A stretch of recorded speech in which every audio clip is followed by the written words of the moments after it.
Selamat berjumpa kembali dengan saya Husnul Isaharab Esos MSI, pengajar ilmu politik di Fakultas Ilmu Sosial dan Ilmu Politik Universitas Sumatera Utara.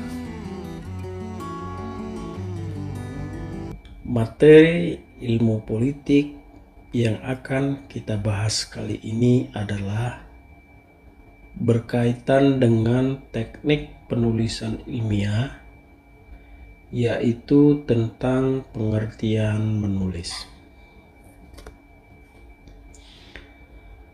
Definisi paling sederhana tentang menulis adalah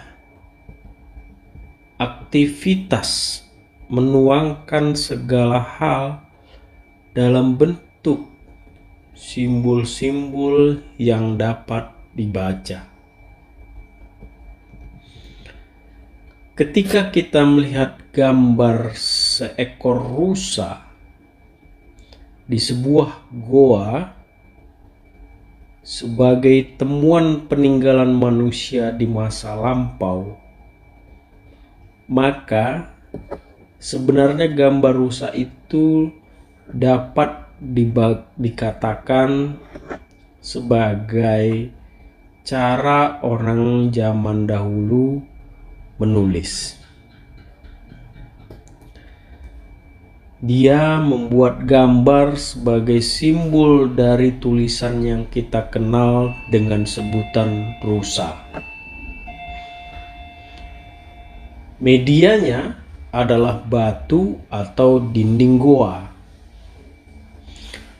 Pada masa itu, manusia belum memiliki simbol yang lebih sederhana untuk menyebut salah satu hewan yang dia lihat. Sekarang, kita memiliki simbol-simbol yang dapat digunakan untuk menyebut sesuatu. Rusa adalah hewan kaki empat yang dapat dideskripsikan dari keadaan rusa tersebut. Menyebutkan kata rusa menjadi lebih mudah, atau menyebutkan rusa menjadi lebih mudah.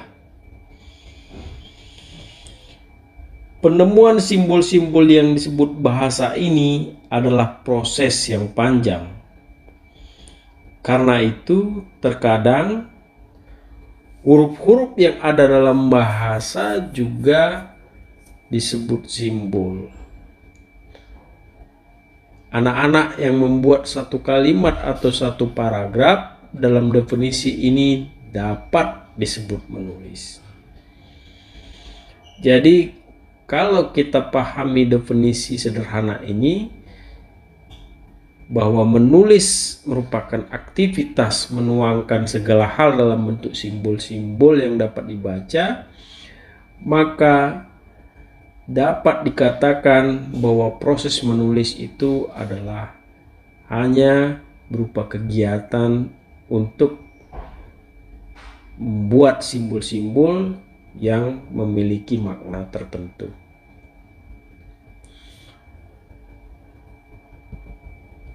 Definisi menulis yang agak lebih panjang yaitu kegiatan komunikasi berupa penyampaian pesan atau informasi secara tertulis kepada pihak lain dengan menggunakan bahasa tulis sebagai alat atau medianya. Kemudian definisi ini ditambahkan sebagai aktivitas menulis melibatkan beberapa unsur, yaitu penulis sebagai penyampai pesan, isi tulisan, saluran atau media, dan pembaca. Ini saya kutip dari buku Keterampilan Dasar Menulis terbitan tahun 2008, karangan Suparno dan Yunus. Jika kita analisis definisi menulis tersebut, ada beberapa hal yang dapat kita maknai. Pertama, menulis adalah kegiatan aktif. Kita tidak sekedar menulis tanpa menggunakan otak dan tanpa aktivitas fisik. Tetapi, menulis adalah mengaktifkan indera kita yang kita miliki untuk mengolah sesuatu menjadi bentuk yang utuh. Sederhananya dapat dikatakan bahwa menulis adalah sebuah proses menghasilkan tulisan dengan cara menggunakan otak dan tubuh kita. Kedua, menulis membutuhkan kemampuan bahasa.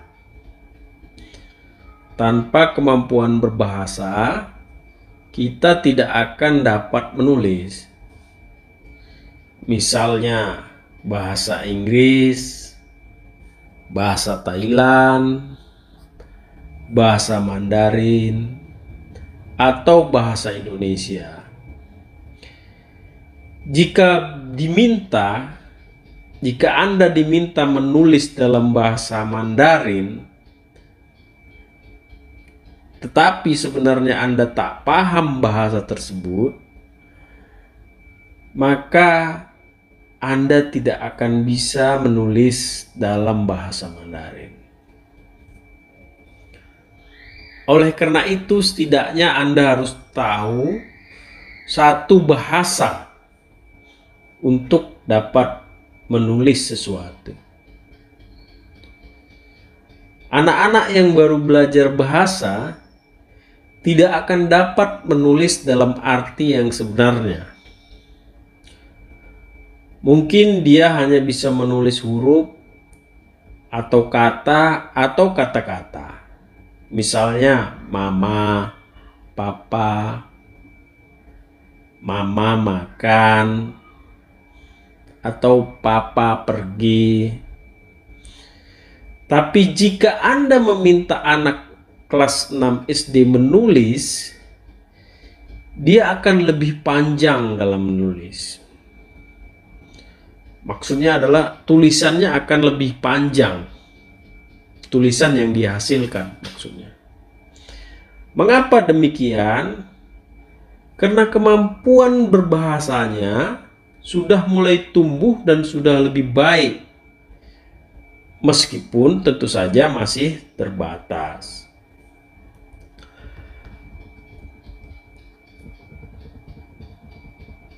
Apakah lantas mereka yang sudah lancar berbahasa akan bisa menulis? Jawabannya belum tentu bisa. Mengapa?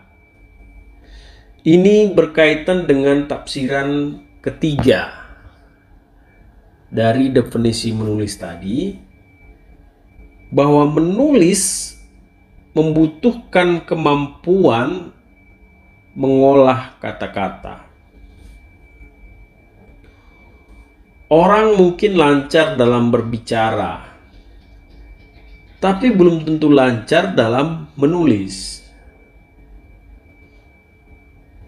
Berbicara adalah proses yang berbeda dengan menulis, karena menulis merupakan proses yang lebih kompleks.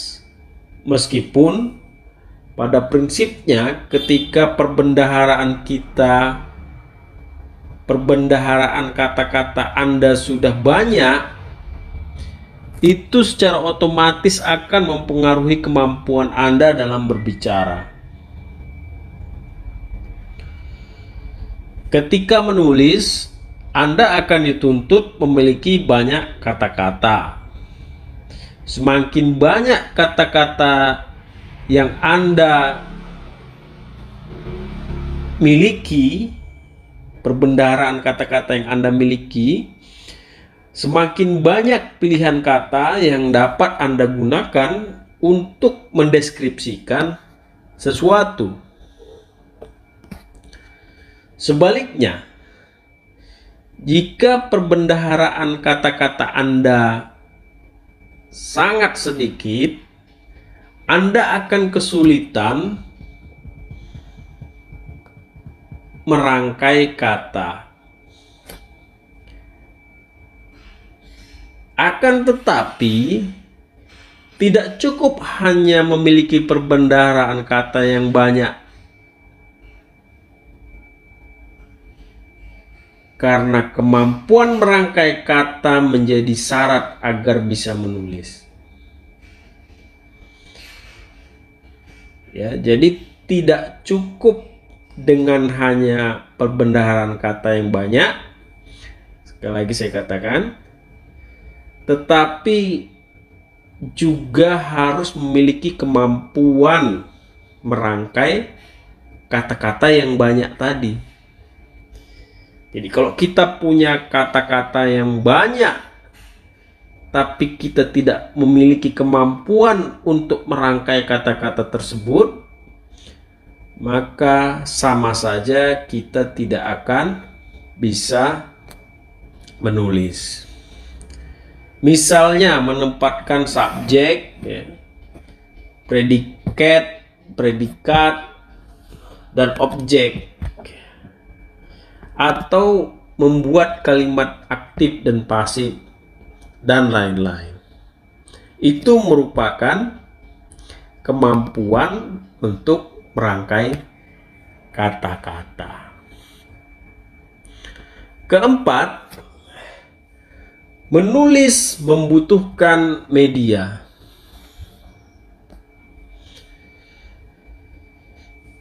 Mengapa? Karena menulis memiliki dampak membaca. Kalau Anda memiliki tulisan atau telah membuat tulisan, maka tulisan itu harus dapat dibaca oleh Anda maupun oleh orang lain.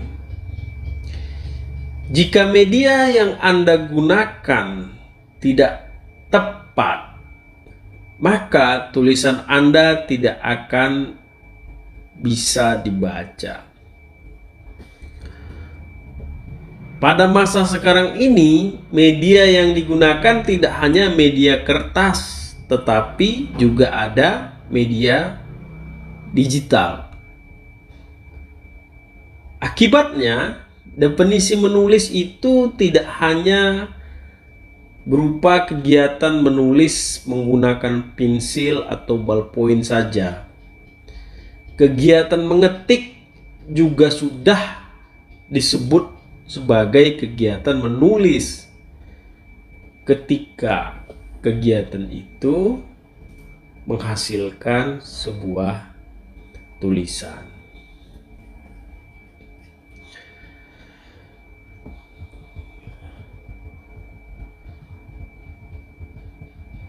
Ada juga definisi menulis, yaitu sebagai sebuah proses kreatif menuangkan gagasan dalam bentuk bahasa tulis dalam tujuannya memberitahu, meyakinkan, atau menghibur. Artinya bahwa dalam menulis terdapat tujuan dan gagasan. Ketika Anda menulis, maka yang menjadi pertanyaan, untuk apa Anda menulis? Atau apa yang Anda harapkan dari orang lain ketika membaca tulisan Anda?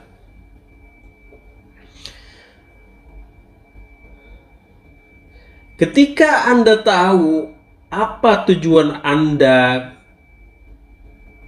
ketika menulis sesuatu, maka Anda akan tahu bagaimana cara mempersiapkan tulisan itu, atau apa informasi yang harus dimuat dalam tulisan Anda, agar orang lain memiliki respon seperti yang Anda harapkan.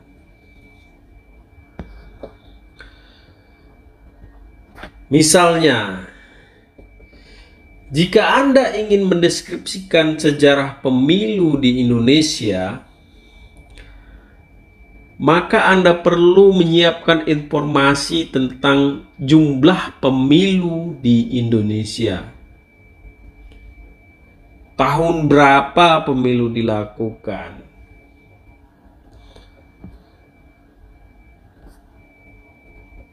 Dan sebagainya, dan sebagainya.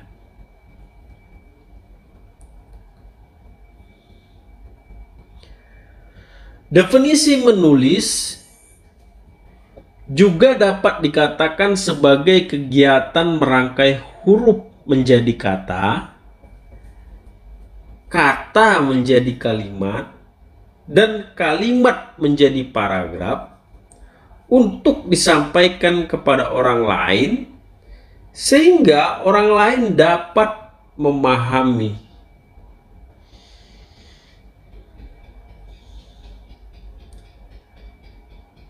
Dari definisi ini kita dapat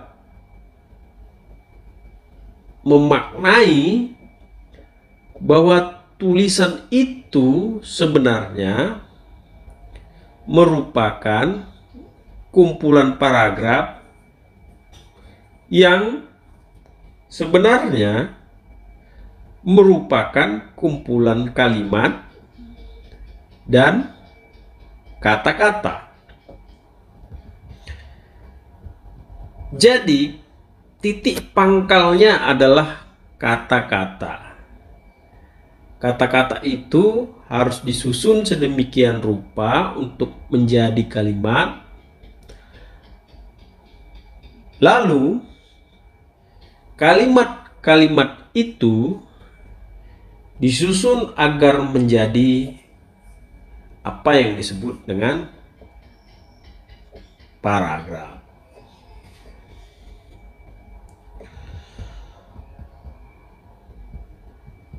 Menulis juga merupakan proses menuangkan ide-ide dalam upaya mengorganisir ide-ide yang ada sehingga menjadi satu kesatuan yang utuh yang dapat menjelaskan atau mempertanyakan sebuah fenomena dalam upaya mencari sebuah kebenaran.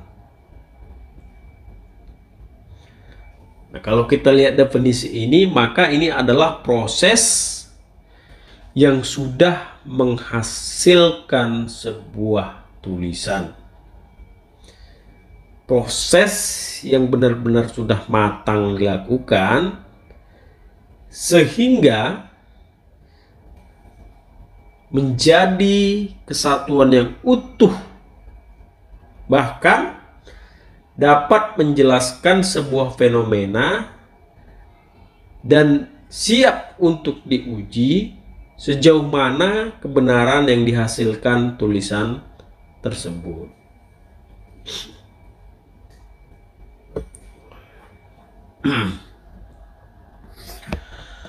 Apakah menulis dan menulis ilmiah itu berbeda? Ini adalah pertanyaan yang sering sekali diajukan. Sebenarnya, tulisan ilmiah merupakan bentuk komunikasi tertulis yang menyajikan argumen keilmuan serta didasarkan pada fakta-fakta. Oleh karena itu, menulis karangan ilmiah juga merupakan aktivitas penyajian argumen dan logika berpikir yang benar, serta disusun dengan penyajian yang sistematis.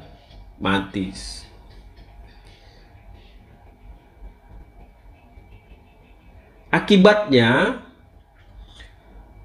menulis ilmiah jelas berbeda dengan menulis non ilmiah.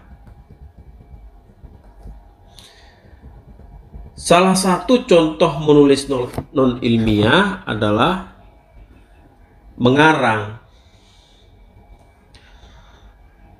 Menulis ilmiah itu berbeda dengan mengarang karena mengarang tidak didasarkan pada fakta.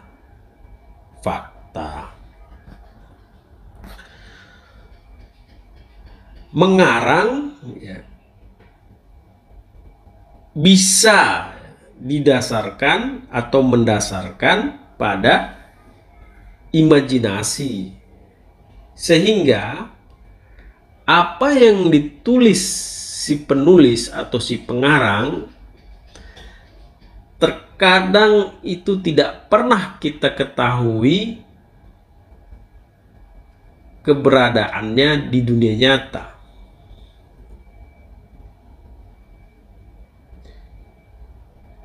Jadi sesuatu yang benar-benar fiktif.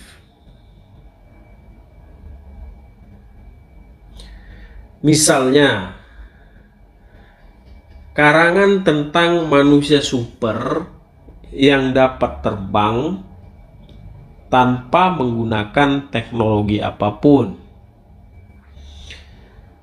dan dapat mengangkat benda berat serta memindahkannya, atau manusia yang memiliki tubuh yang kuat sehingga tidak dapat dilukai sedikit pun. Anda tentu pernah mendengar atau membaca atau melihat karangan yang seperti ini.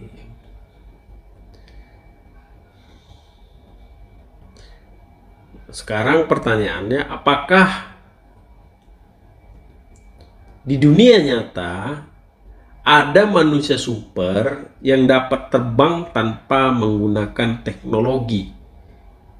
Setidaknya sekarang ya, saat ini ya.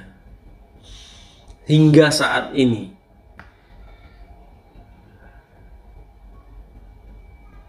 Atau adakah manusia yang mampu mengangkat benda berat atau memindahkan benda berat tanpa menggunakan teknologi?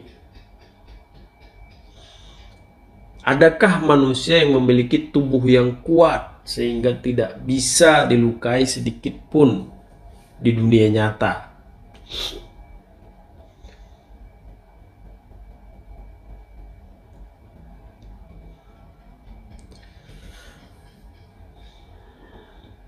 Menulis non-ilmiah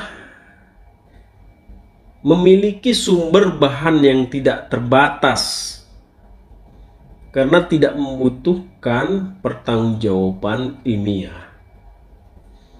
Sementara menulis ilmiah membutuhkan pertanggungjawaban ilmiah, sehingga sumber bahan tulisan harus disebutkan agar dapat dilacak dan diperiksa ulang untuk mengetahui apakah sumber bahan tulisan itu memuat informasi sebagaimana informasi yang tertuang dalam sebuah tulisan. Apakah informasi yang ditulis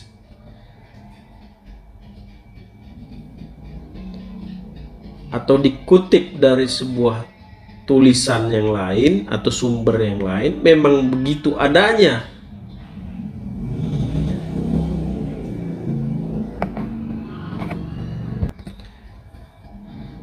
Jadi dengan demikian, tulisan ilmiah tidak boleh memanipulasi informasi atau fakta. Jadi dia juga tidak boleh fiktif. objektif. Adapun sumber-sumber yang dapat dijadikan sumber bahan tulisan, ya, secara umum ini ya, yaitu bahan bacaan yang dapat dibaca. Ya. Misalnya buku, jurnal, koran, atau sesuatu yang dapat ditonton, siaran TV, video, kalau sekarang ada YouTube. Selain itu apalagi sesuatu yang dapat didengar, apa itu? Radio atau pembicaraan. Ya, pembicaraan dalam sebuah seminar misalnya.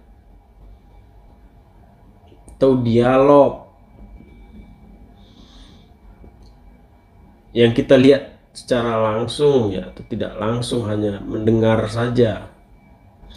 Sesuatu yang dapat dilihat atau diamati ya, ini juga bisa menjadi sumber bahan tulisan. Apa itu? Gambar, lukisan, lingkungan, sesuatu yang kita lihat sehari-hari. Apalagi sumber bahan tulisan, sesuatu yang dapat difikirkan. Ya, misalnya kita memikirkan hubungan sebab akibat. Bisa dari mimpi, tapi kalau dari mimpi tentu nanti dia jadinya tulisan yang non ilmiah. Atau dari hayalan. Ketika kita berhayal, kita bisa membuat sebuah tulisan. Ya, mungkin tadi cerita tentang manusia kuat tadi itu juga dari hayalan misalnya.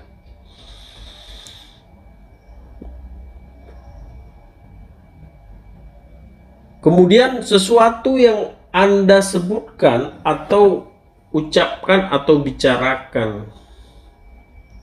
Ya.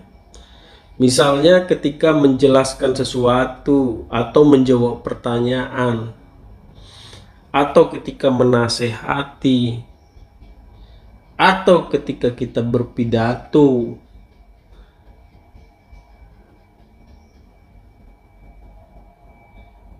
Itu bisa menjadi sumber bahan tulisan. Yang lain apalagi sesuatu yang Anda kerjakan atau aktivitas Anda sehari-hari atau aktivitas Anda sesuatu waktu. Ya, ketika demonstrasi, ketika berkendara, Anda bisa menceritakan itu atau menuliskannya, membuat tulisan atau menulis tentang hal itu, misalnya menulis tentang demonstrasi. Ya, itu adalah aktivitas yang Anda kerjakan yang bisa Anda jadikan sebagai ya, bahan tulisan. Karena menulis ilmiah berbeda dengan menulis non ilmiah, maka agar dapat menulis ilmiah diperlukan kompetensi dasar menulis ilmiah. Apa saja kompetensi dasar menulis ilmiah itu? Pertama, sudah tentu Anda harus dapat berbahasa tertentu, dapat menulis,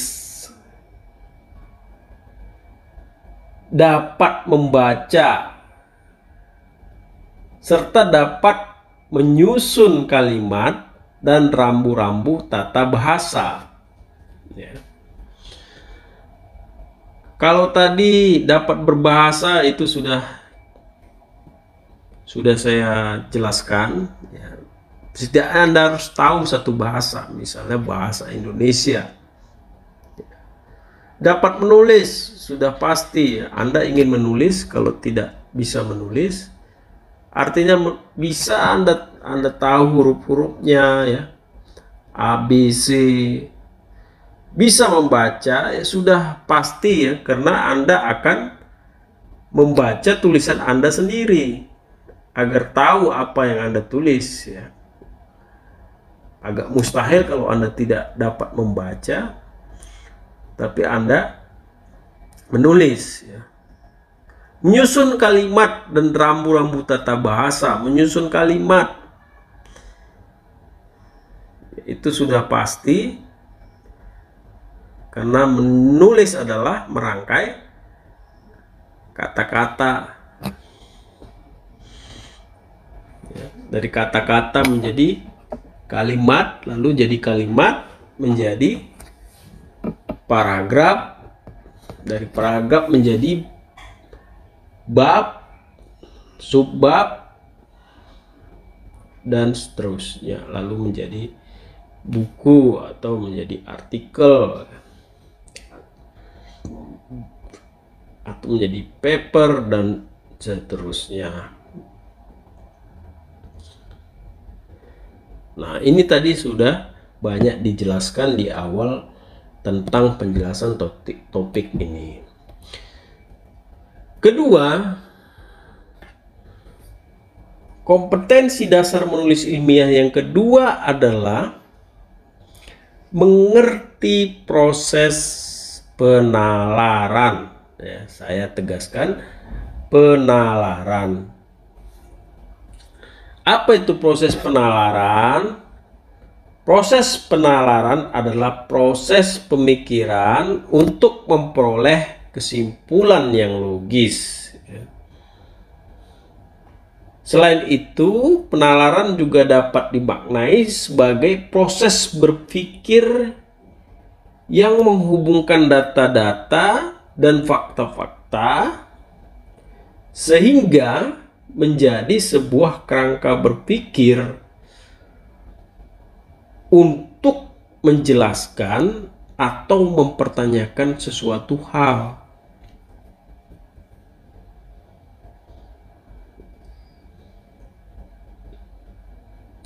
Misalnya, kita melihat sebuah lubang di tengah jalan, ya, di jalan raya, ya. Misalnya jalan raya, kita berada di situ dan melihat ada lubang di situ. Lalu suasana di situ adalah suasana yang ramai, pengendara lalu lalang lewat, ya. Lalu kita lihat di situ juga tidak ada pengatur lalu lintas, dan tiba-tiba kita melihat di sana terjadi kecelakaan.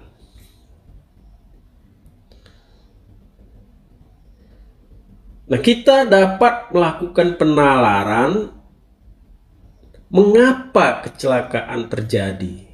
Ya. Nah, tentu dengan melihat tadi itu ya, hubungan-hubungan antara lubang yang ada di jalan raya atau keramaian pengendara yang berlalu lalang atau tidak ada pengatur lalu lintasnya. Nah, lalu mengaitkannya dengan mengapa kok bisa terjadi kecelakaan. Nah, itulah yang disebut dengan penalaran. Kalau Anda tak mampu melakukan proses penalaran, Anda tidak akan bisa mendeskripsikan tentang proses kecelakaan di jalan raya yang Anda lihat tadi, sehingga Anda bisa membuatnya menjadi sebuah tulisan atau mengaitkannya dengan hal-hal lain yang Anda lihat sebagai suatu faktor penting menjadi penyebab kecelakaan tersebut. Kalau misalnya yang mau Anda lihat adalah penyebabnya. Ya, kalau Anda mau melihat prosesnya, maka Anda harus bisa juga mengaitkan antara satu fakta dengan fakta yang lain. Itulah proses yang disebut dengan proses penalaran. Yang ketiga, mampu mengembangkan kalimat dan paragraf. Misalnya kita melihat kalimat Indonesia merupakan sebuah negara yang demokratis. Nah, dari kalimat ini kita dapat mengembangkannya dengan menambah kalimat-kalimat pendukung. Misalnya bagaimana? Misalnya dengan menjelaskan siapa yang membuat pernyataan itu. Siapa yang mengungkapkan pernyataan itu. Atau misalnya juga menceritakan definisi demokrasi. Atau menguraikan contoh-contohnya dan seterusnya. Ya, jadi dengan kata lain, kemampuan untuk mengembangkan kalimat itu merupakan sesuatu yang sangat penting yang harus Anda miliki, kemampuan yang harus Anda miliki untuk bisa menulis.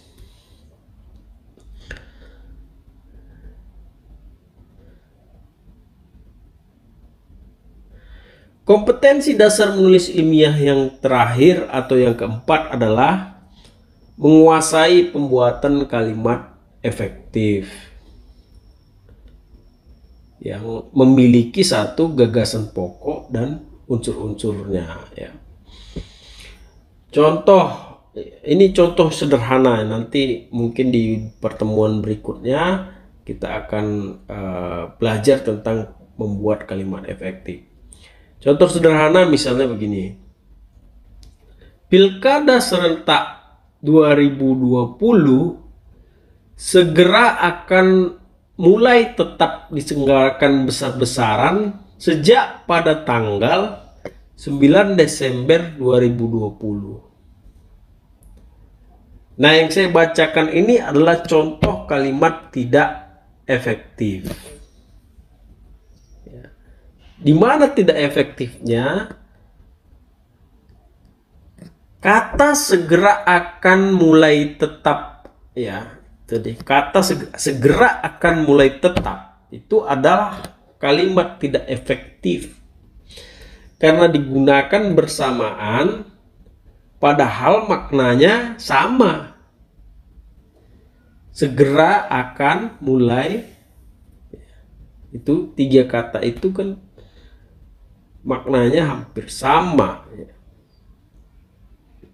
Tapi digunakan pada waktu yang sama. Yang lain adalah kata besar-besaran dan sejak. Ya. Ini juga sebenarnya kata yang tidak diperlukan. Sehingga harusnya kalimat efektifnya adalah Pilkada serentak 2020 akan diselenggarakan pada tanggal 9 Desember tahun 2020. Atau tidak pakai 2020 lagi ya. Pilkada serentak 2020 akan diselenggarakan pada tanggal 9 Desember. Atau juga bisa Pilkada serentak akan diselenggarakan pada tanggal 9 Desember tahun 2020. Nah, itu adalah contoh dari kalimat yang efektif. Dengan demikian, ya, kita dapat simpulkan bahwa menulis ilmiah artinya menuangkan ide atau informasi yang logis dan objektif serta empirik dalam bentuk bahasa tulisan formal, ya, secara sistematis melalui media formal yang bisa dibaca dan dipertanggungjawabkan secara ilmiah.